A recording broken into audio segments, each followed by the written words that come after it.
राज्यपाल के अभिभाषण के धन्यवाद प्रस्ताव में खेजड़ी संवर्धन, ओरण और गोचर के संरक्षण के संबंध में संशोधन प्रस्ताव प्रक्रिया के नियम 15 के तहत प्रस्तुत किया गया है। मेरा निवेदन है कि इसको स्वीकार किया जाए। बिल्कुल, आप ले लेंगे तो बड़ी कृपा होगी। और जो बीकानेर में भाई मजबूत आवाज कर रहे हैं, उनकी बात सरकार तक भी पहुंचेगी। राजस्थान युवाओं का देश है। मैं भी एक युवा हूं। अभी तक युवाओं के विषय पे काफी बात हो रही थी। विपक्ष कह रहा था कि पक्ष कुछ नहीं कर रहा, पक्ष कह रहा था कि विपक्ष कुछ नहीं कर रहा। अरे साहब, इतने सालों से पेपर लीक हो रहे हैं, आप बताइए तो सही कि आखिर जिम्मेदार कौन है? आज तक किसी ने जिम्मेदारी ली क्या? अभी तक पेपर लीक के उस दंश से निकले ही नहीं थे। पेपर लीक के उस दंश से निकले ही नहीं थे कि ओमर सीट का एक और प्रकरण सामने आ गया। अरे साहब, उन युवाओं के भविष्य के साथ खिलवाड़ आखिर कर कौन रहा है?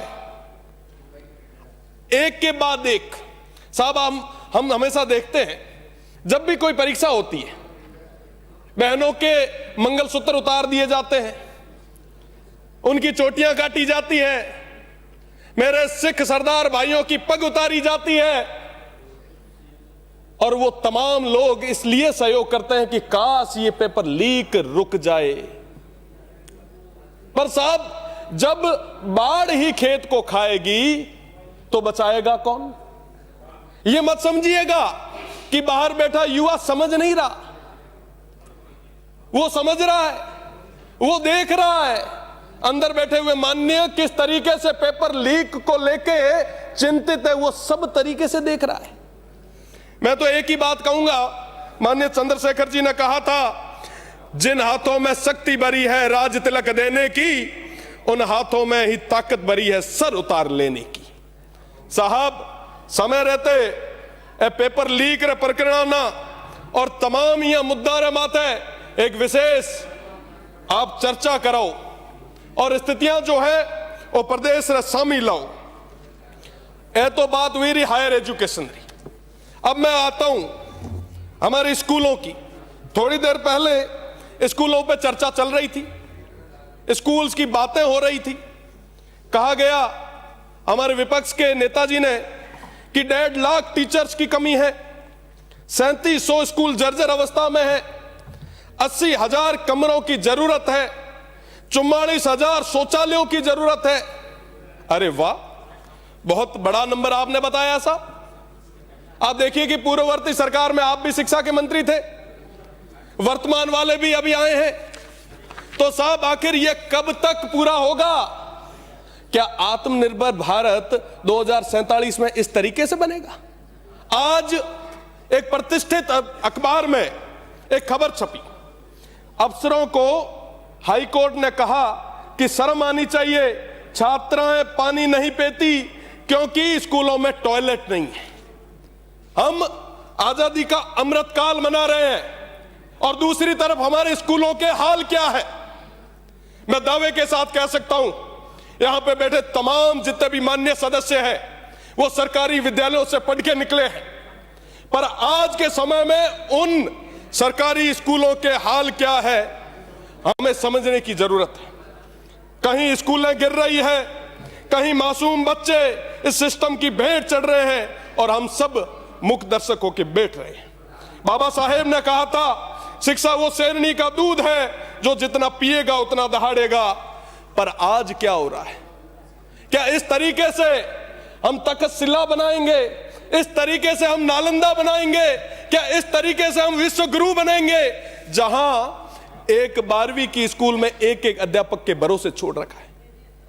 आज इस तरीके की स्थितियां बन गई हैं। हम गौरवमय अतीत की बात करते हैं, हम खुशहाल भविष्य की बात करते हैं, पर इन आने वाली पीढ़ी की बात कौन करेगा? मान्य, इनकी बात करने की जरूरत है। मेरा निवेदन है, पक्ष और विपक्ष से हर जगह एक चर्चा चलती है कि यहां पे सदन में बैठ के पक्ष और विपक्ष हमेशा ये प्रयास करते हैं कि सरकारी सिस्टम को कैसे कमजोर किया जाए ताकि कोई वंचित, पीड़ित, शोषित आगे उठ के ना आ पाए, कोई इस सदन का हिस्सा ना बन पाए। अगर वाकई आप चाहते हो कि हमारी तरह, हम सभी की तरह कोई ग्रामीण स्कूल से निकल के इस सदन तक पहुंचे, तो उस शिक्षा व्यवस्था को सही करना हमारी प्रायोरिटी होनी चाहिए। हम क्या कर रहे हैं साहब? शिक्षा की बात होती है, एक दूसरे पे हमेशा हम आरोप और प्रत्यारोप लगाते हैं। आखिर ये शिक्षा व्यवस्था सही होगी कैसे? माननीय, मैं कंक्लूड कर रहा हूं, बहुत जरूरी विषय है। आखिर ये शिक्षा व्यवस्था सही होगी कैसे?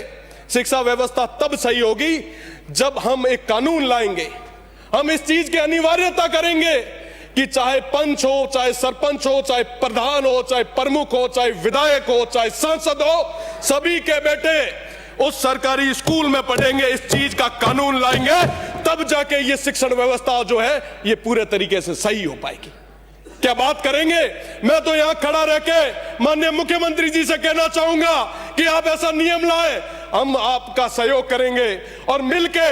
और आप देखें, अगर ऐसा कानून राजस्थान में आता है कि साथ ही साथ अधिकारियों के भी जो पुत्र हैं वो सरकारी स्कूल में पढ़ेंगे, तो निश्चित रूप से ये जो शिक्षण व्यवस्था है ये सही होगी। आज के समय में आप देखेंगे कि कोई भी सक्षम व्यक्ति सरकारी स्कूल की तरफ नहीं जाता, कोई ध्यान नहीं देता, ना हम देते हैं ना सरकारी सिस्टम देता है।